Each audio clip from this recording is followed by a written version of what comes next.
आज दिनांक 25 फेब्रुवारी शेगाव येथे आयुष मंत्रालय, भारत सरकार व अभा आयुर्वेद महासंमेलन आयोजित राष्ट्रीय आरोग्य मेळावा 2026च्या उद्घाटन सत्रात भारताच्या महामहिम राष्ट्रपती श्रीमती द्रौपदी मुर्मूजी यांच्या शुभ हस्ते आदरणीय वैद्य रामदास आव्हाड सर यांना त्यांच्या आयुर्वेदिक क्षेत्रातील अतुलनीय कार्याबद्दल आयुर्वेद गौरव पुरस्कार प्रदान करण्यात आला।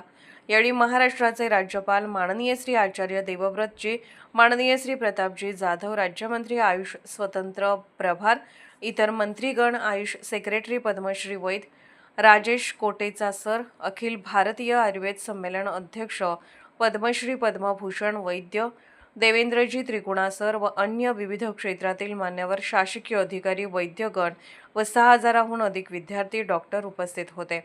डॉक्टर रामदास आव्हाड यांनी आजपर्यंत केलेल्या आयुर्वेद कार्याची दखल घेत त्यांना हा पुरस्कार प्रदान करण्यात आला।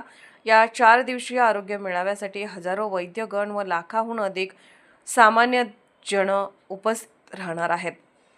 भारताच्या प्रथम नागरिक असलेल्या महामहिम आमदार द्रौपदी मुर्मूजी यांच्या शुभ हस्ते आजपर्यंतचा सर्वोच्च सन्मान मिळणे ही आजपर्यंत केलेल्या आयुर्वेद कामाची पावती आहे, अशी उत्स्फूर्त प्रतिक्रिया पुरस्कारार्थी डॉक्टर रामदास आव्हाड यांनी व्यक्त केली।